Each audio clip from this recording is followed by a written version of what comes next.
안정적으로 투자하고 분산 투자하고 장기 투자하고 근데 이상한데요, 저는 분산 투자인데 왜 이렇게 더 변동성이 높아지죠? 하시는 분이 계시다면 그건 포트폴리오 잘못 짜신 겁니다.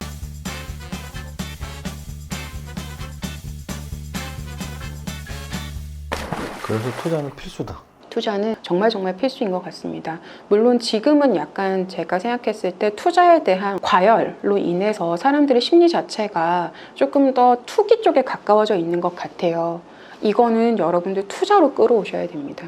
지금 혹시 내 목표 기대 수익률이 연간 30%다, 연 10% 넘는 거다, 아니면 나는 올해 목표는 따따블이다, 이런 분들이 계신다라고 하면 저는 조금 다시 생각해 보셨으면 좋겠어요. 천천히 조금 더 긴 시각을 보고 천천히 목표를 조금씩 나누더라도 가까이 가져오는 연습을 하셔서 마인드를 투기해서 투자로 가져오셔야 되고, 이거를 앞으로 10년, 20년, 30년 가져가야 됩니다. 그래야 세무사님처럼. 아닙니다. 투자는 필수인데 그런 걱정이 있는 분들, 야 투자해서 정말 확실해? 은행처럼? 정말 확실하진 않잖아요. 약간 위험은 있죠. 그럼요. 제가 아까 연간 저희 기관 투자자들이 3에서 5% 만드는 것도 굉장히 골머리라고 말씀드렸잖아요. 이게 왜 그러냐면 자산이 가지고 있는 변동성이 어떤 시기에는 굉장히 커지고 어떤 시기에는 굉장히 좁아지기 때문입니다. 우리는 항상 변동성이 클 수 있다는 위험을 대비하고 그것에 맞게 포트폴리오를 짜서 위험을 관리하는 데서부터 사실은 수익률 목표가 시작이 되거든요. 여러분들 제가 강조드리고 싶은 건 내 올해 목표 수익률이 3%야 해서 내가 지금 3% 쪼줄 수 있는 상품을 먼저 따라가는 게 아니고요. 내 목표 수익률이 예를 들어서 10%다라고 하면 10% 이익을 줄 수 있는 자산의 변동성을 먼저 보셔야 돼요. 제가 최근에 하나은행에서 발표한 보고서를 봤는데 대한민국 40대에 대한 통계 자료였습니다. 대한민국의 40대가 가지고 있는 자산의 평균적인 수준이 대략 한 4억 정도 된대요. 그 중에서 금융자산의 규모가 한 1억 정도 된다라고 합니다. 이게 이제 대한민국 평균이라고 얘기를 해요. 근데 이 금융자산 1억 중에요, 70% 이상이 예금과 적금에 가 있습니다. 투자에 대해서 이렇게 다 붐이 일고 모두가 주식을 한다는 시대에도 보면 결국은 규모상으로 봤을 때 절대적인 금액 자체는 아직은 투자 시장에 많이 들어와 있지 않다라고 보여지거든요. 이런 이제 투자에 대한 어떤 목표를 설정하고 변동성에 대해서 판단하고 이런 과정들을 모두 거쳐야만 우리가 진정으로 투자에 대해서 할 준비가 되었다고 봐야 돼요. 원금 당연히 까집니다. 제가 아까 말씀드렸죠. 목표 수익률 10% 얻기 위해서 우리가 감내해야 되는 변동성 수준이 50%가 넘을 수도 있어요. 어떤 자산은 그게 40%일 수 있고 어떤 거는 10%일 수 있습니다. 그래서 여러분들이 투자를 하는 데 있어서 단기적으로 본다라고 하면 목표 수익률하고 변동성의 이 사이, 가장 좋은 건 목표 수익률은 높고 변동성은 작은 거겠죠. 근데 이 변동성 우리가 예측을 못 하잖아요. 지난 10년간 평균적으로 변동성이 10%였다고 해서 앞으로의 10년이 반드시 10%일 확률은 없잖아요. 이게 오히려 더 커질 수도 있는 거잖아요. 그러면 우리가 선택할 수 있는 방법은 크게 두 가지가 있죠. 하나는 분산 투자하는 거고요. 하나는 장기적으로 투자하는 거고요. 분산 투자를 하는 이유는 여러분들 많이 들어보셨잖아요. 계란을 한 바구니에 담지 마라. 이게 사실은 여러분 위험을 관리하기 위해서 시작된 이야기입니다. 한 종목 가지고 수익률을 얼마만큼 낼 수 있느냐에 대해서는 어떤 종목을 고르냐에 따라서 천차만별일 거예요. 하지만 이 종목이 가지고 있는 변동성이라는 위험, 또는 이 기업이 가지고 있는 어떤 그 향후 장래에 대한 불확실성이라고 하는 부분들을 모두 위험이라고 본다라고 하면 이런 종목과 완전히 별개에 있는 것들을 하나 더 넣고 또 얘네들과 완전히 다른 것을 하나 더 넣고 함으로써 위험들을 점점점 줄여가는 거죠. 그러면 총계적으로 봤을 때 하나가 가지고 있는 것보다 3개, 5개, 10개가 가지는 위험은 합계가 조금 더 낮아질 수 있습니다. 근데 이상한데요, 저는 분산 투자인데 왜 이렇게 더 변동성이 높아지죠? 하시는 분이 계시다면 그건 포트폴리오 잘못 짜신 겁니다. 항상 포트폴리오를 짜는 데 있어서 분산 투자를 한다는 거는요, 첫 번째 원칙이 상관관계가 적은 자산들을 편입하는 거예요. 예를 들어서 삼성전자랑 하이닉이랑 그 다음에 퀄컴을 넣어놓고 나는 분산 투자했어 라고 말씀하시면 안 됩니다. 너무너무 높아요. 그러니까 한 가지 산업의 비즈니스 사이클에 완전히 연동되는 산업들이거든요. 그래서 이런 종목들로 10개를 가지고 계신다고 하더라도 그것은 결코 분산 투자가 아닙니다. 이런 것들은 오히려 변동성을 높이는 위험이 될 수 있으니까요. 분산 투자한다, 계란은 한 바구니에 담지 않는다라고 하는 것은 첫 번째, 상관관계가 적은 자산들을 편입을 해야 된다. 이걸 먼저 말씀을 드리고 싶고, 시간을 길게 가져갈 갈수록 사실은 확률적으로 위험의 끝과 끝을 경험하는 높낮이가 달라지게 되죠. 단기적으로 봤을 때는 막 이렇게 막 흔들리는 변동성이 커 보이지만 실질적으로 긴 시계열로 봤을 때는 잠깐의 점으로 끝나고 그 이후의 기간은 상당히 평온한 시간이 지나가는 경우들도 많습니다. 그래서 투자의 시계열을 최대한 길게 끌고 가는 게 사실은 이기는 전략이다라고 생각을 해요. 투자를 하는 데 있어서 내가 원금 손실되는 것 때문에 나는 투자 못할 것 같은데 라고 생각하신다면 이 두 가지 전략, 최대한 상관관계가 낮은 자산들을 분산해서 투자하고 그 자산들을 오래 끌고 감으로써 손실이 발생할 수 있는 위험을 줄여나가시는 것으로서 사실은 극복할 수 있다고 생각을 합니다. 근데 이제 지금 설명하신 것처럼 뭐 개별 종목들의 상관관계를 내가 공부도 잘 안 하고 해서 잘 모르는데 어떻게 하면 좋아요? 이제 이런 궁금증이 오늘 이 책에 써 있는 거예요. 우리를 대신해서 ETF라는 상품을 만들어 놓은 거죠. 분산 투자가 많이 잘 되어 있는 그런 것들을 이제 하나하나 한번 알아보겠습니다. 총 8장으로 되어 있어요, 책이. 그래서 각 장에서 제가 좀 포인트 되는 단어들 한번 질문하고 싶은데요. 1장 양극화 불안한 노후에서 커져가는 노후 파산 위험, 이렇게 또 1장에서 좀 설명을 하고 있습니다. 한 분만 더 설명해 주시죠. 노후 파산 위험, 우리가 어떻게 인식을 하고 있어야 되죠? 노후 파산 단어가 너무 자극적이잖아요. 저도 딱 보자마자 노후 파산?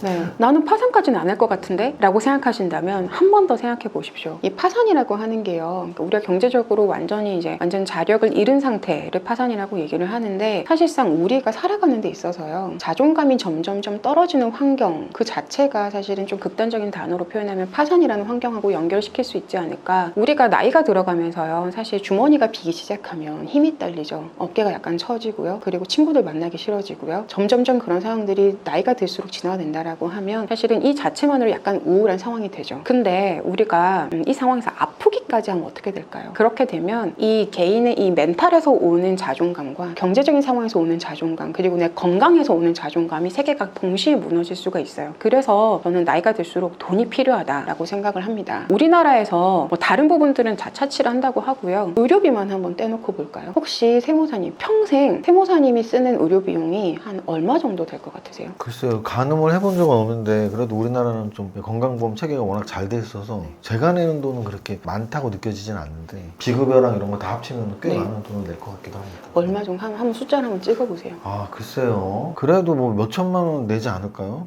네, 1억 가까이 낼 것 같은데요. 제가 의료보건 관련된 통계 자료를 보니까요, 참고로 이건 2013년 자료입니다. 그러니까 지금보다 한 7, 8년 전에 쓰여진 숫자니까 이거보다 지금은 더 많을 거라고 보셔야 돼요. 남자가 평균적으로 1억, 여자가 평생 쓰는 의료 비용이 평균적으로 1억 2천 정도라고 합니다. 그런데 이 의료 비용을요, 연령대별로 쪼개어서 보니까 40대 이전에 쓰는 비율이 대략 한 20%, 그리고 60대 이후에 쓰는 비중이 대략 한 절반 이상이라고 하거든요. 그러면 우리가 노후, 예를 들어서 50세가 되었다라고 하면 지금 세무사님, 내가 앞으로 다른 거 다 차치하고 내가 의료에만 필요한 돈이 최소한 5천만 원 이상은 된다라고 계산을 하셔야 돼요. 그런데 제가 아까 이건 2013년 데이터라고 했잖아요.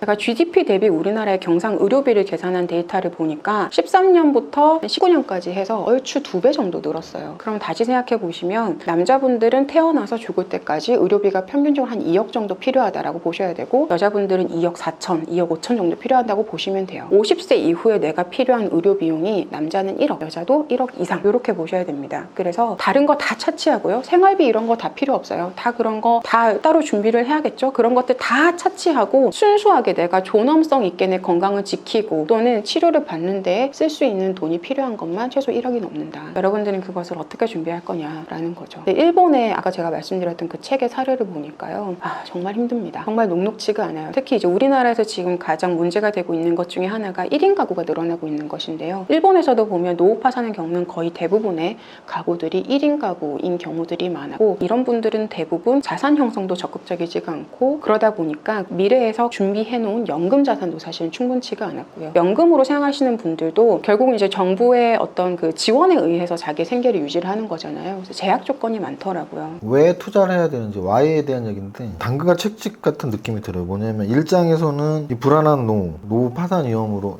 투자 안 하면 불안하다 뭐 이렇게 말씀을 하셨는데, 2장에서는 경제적 자유 뭐 또 이렇게 나와 있어요. 경제적 자유는 어떻게 보면 좀 약간 긍정적인 이야기죠. 우리가 열심히 투자해서 정말 경제적 자유, 상상만 해도 행복한 거죠. 그래서 어떻게 보면 일맥상통하겠지만 둘 다 왜 투자를 해야 하는지 이야기지만 노후 파산 위험을 아까 그렇게 설명을 하셨다면 우리가 경제적 자유 얻으려면 또 어떻게 해야 되나요? 경제적 자유가 최근 몇 년간 유행했던 FIRE라는 단어로 정의가 되죠. 경제적 자유 그리고 조기 은퇴 이 두 가지인데 많은 분들이 이 두 가지 단어에 우선순위로 혼동하세요. 경제적 자유를 이루어야만 조기 은퇴가 가능합니다. 조기 은퇴를 하고 경제적 자유를 이루려고 하시면 안 돼요. 즉 경제적 자유를 얻어야만 내가 조기적으로 은퇴를 할 건지 안 할지를 결정할 수 있는 상황인데 많은 분들이 최근에 이제 투자에 대한 심리가 약간 투기적으로 가면서 경제적 자유를 누릴 수 있는 안정적인 경제적 자립이라는 부분에 대해서 가치를 많이 낮게 평가를 하세요. 그래서 경제적으로 독립을 하려면 일단은 안정적인 캐시플로우를 여러 방면에서 쌓아놓고 그래서 그 안에서 튼튼한 수입을 인플로우를 만들어 놓은 다음에 그 위에 투자로 하나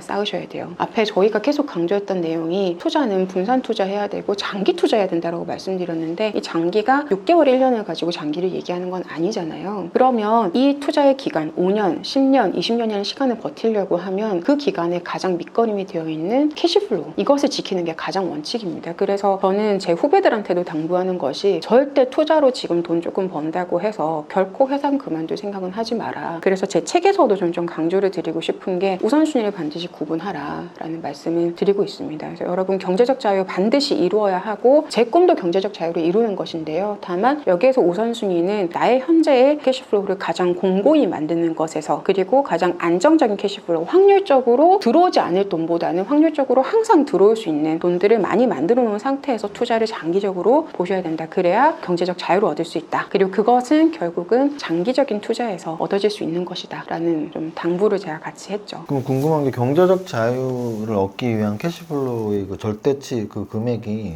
사람들마다 다 크기에 대한 주관적인 태도가 다를 테니까 금액은 다 달라지는 거죠, 개인들. 맞습니다. 당연합니다. 이게 결국은 내가 이 안정적인 소득을 얼마만큼 형성을 해놨느냐에 대한 부분이거든요. 이것은 자기 현재 삶의 수준이 기준이 될 수도 있고 아니면 앞으로 내가 살고 싶은 삶의 수준이 기준이 될 수도 있고 아니면 그 시점이 앞으로 30년, 40년 뒤일 수도 있고 그것은 모든 분들께 다 당연하게 다른 것 같아요. 다만 저는 이 숫자는 최대한 공고히 만들고 최대한 높이 만드는 것이 중요한 것 같습니다. 알겠습니다. 그래서 노후 파산 위험에 대비하기 위한 또는 경제적 자유를 얻기 위한 방법, 솔루션을 제공한 게 이제 2부 솔루션, 정답은 ETF입니다. ETF는 사실 주식 투자하시는 분들도 ETF의 구조랄지 또는 ETF 투자를 하신 분들도 굉장히 많을 텐데요. ETF를 전문적으로 쓴 책 중에 굉장히 자세히 설명이 되어 있기 때문에 ETF에 대해서 한번 여쭤보겠습니다. 3장에 이기고 시작하는 투자 전략. 아니 어떻게 이길 수가 있죠? 특히나 3가지 단계까지 가르쳐 주셨어요. 안정적인 수익을 달성하는 3가지 단계가 무언가요? 사실 이 이기고 시작하는 투자 전략이라는 말도 손자 병법에서 유래가 돼요. 손자는 이런 얘기를 합니다. 전쟁은 이기고 시작해야 된다. 근데 이 이긴다라고 하는 것은 적에서부터 오는 것이다. 전쟁이 지는 것은 나의 탓인데 이기는 것은 적에서부터 비롯된다라고 얘기를 해요. 그래서 손자는 이런 얘기를 합니다. 최소한 내가 어떤 실수를 해서 적에게 승리를 주지 않도록 하는 것이 이기고 시작하는 전략이다라고 얘기를 해요. 저는 이게 투자에서도 상당히 중요한 의미가 있다라고 생각을 합니다. 내가 이기고 시작하려고 하면 시장에서 예를 들어서 손실을 얻게 되는 행동들을 최소화하는 것이 저는 가장 중요하다고 생각해요. 그래서 사실은 가장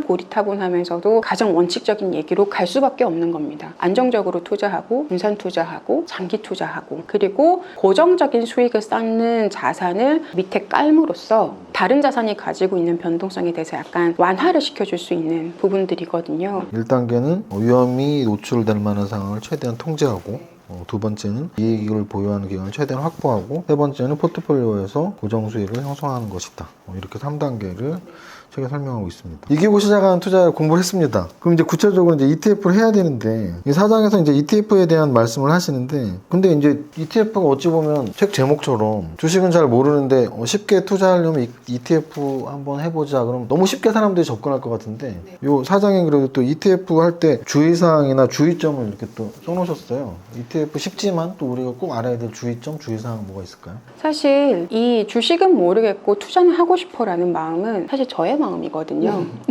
그런데 투자를 하는 데 있어서 주식은 모르고 하지만 투자를 하기 위해서 필요한 수단이, 그러니까 사용할 수 있는 수단이 ETF인 거죠. 그러려면 그림을 좀 크게 보시는 전략을 가져가시는 게 좋습니다. 개별 종목에 대해서 마이크로한 정보에 집중하는 것보다는 세상이 어떻게 돌아가는지 큰 흐름을 보는 거죠. 그게 사실은 최근의 트렌드이기도 합니다. 그런데 이것마저도 모르겠다라고 하면 사실 가장 좋은 방법, 전통적으로 시작한 ETF의 시작으로 보시면 뭐 코스피라든가 또는 S&P라든가 나스닥이라든가 유로스탁스 같은 지수를 기초자산으로 하는 ETF에 투자를 하시면 돼요. 지수 ETF? 사실은 ETF의 시작이 그런 지수, 대표적인 지수를 따라가는 것에서부터 시작이 된 것이고 거기서 조금 더 진화해서 발전하고 있는 상황인 거거든요. 주의하신다고 하면 아까 제가 시장을 좀 더 넓게 보자, 그리고 그 안에서 조금 더 산업 단위로 보면 좋다라고 말씀드렸는데, 산업에 대해서 내가 이해를 잘 못하는데 예를 들어서 그 산업에 대해서 집중한 ETF들을 고른다, 이거는 사실은 잘 모르는 주식을 사는 것보다도 더 나쁜 행동입니다. 왜냐하면 예를 들어서 개별 기업에 대해서 내가 소문을 듣고 주식을 샀다, 근데 이게 내가 들은 소문이 아니구나 라고 하는 거는 빨리 캐치할 수 있어요. 그러면 최소한 손실을 몇 %를 받든 기업 단위에선 털어낼 수가 있습니다. 근데 산업 단위에서는요, 사실 털어내기가 힘들어요. 만약에 ETF의 성과가 지난 제가 투자한 예를 들어 3개월 동안 부진하다, 근데 ETF에 편입된 종목들이 뭐 적게는 40종목에서 많게는 200종목까지 가거든요. 그 중에서 어떤 종목에 문제가 생겨서 투자에 손실이 난 건지 우리가 모니터링 하기가 어렵죠. 그리고 나는 심지어 그 산업에 대한 이해도 몰라요. 남들이 다 예를 들어서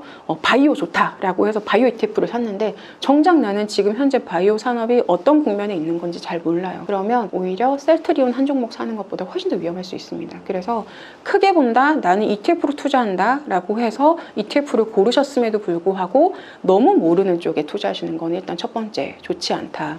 두 번째는 ETF를 잘 골라서 투자를 하기 시작하셨어요. 근데 이 ETF는 사실은 거래 비용이라는 게, 그러니까 거래 비용이라기보다는 운용하는 데 있어서 최소한의 보수가 필요합니다. 그래서 이런 보수가 예를 들어서 동일한 ETF라고 하면 각 운용사마다 보수를 매기는 기준들이 다 달라요. 그래서 예를 들어 너무 보수가 비싼 ETF를 사는 것은 아닌지, 이것은 다시 얘기하면 비슷한 성격을 가지고 있는 ETF를 쫙 세워보고 그 안에서의 장단점을 비교를 해보고 그리고 보수까지 비교해보는 전략까지 필요하다. 그래서 산업에 대한 이해 아니면 지수에 대한 이해, 시장에 대한 이해를 거쳤다라고 하면 비슷한 종류의 아이들이 여러 개를 세워놓고 좀 비교를 해보자. 이왕이면 포트폴리오를 분석하는 것까지 좋겠지만 저희는 주식을 잘 모르니까요. 이런 종목까지 가는 거는 쉽지가 않은 것 같고, 그리고 세 번째는 ETF도 어떤 방법을 통해서 투자를 하느냐에 따라서, 그리고 어느 시장에 투자하느냐에 따라서 세금 문제가 상당히 천차만별이에요. 사실 이거는 메모해놓고 꼼꼼히 체크해 보실 수밖에 없는 것 같습니다. 그래서 혹시나 이 세금이라는 부분에 대해서도 우리가 염두해야 되는 상황이라고 하면, 특히 이제 투자를 통해서 장기적으로 운용을 하시고 그 규모가 늘어나시게 되면 이제 연간으로 예를 들어서 해외 주식 같은 경우는 연간 200만 원 이상 되는 부분에 대해서는 예를 들어서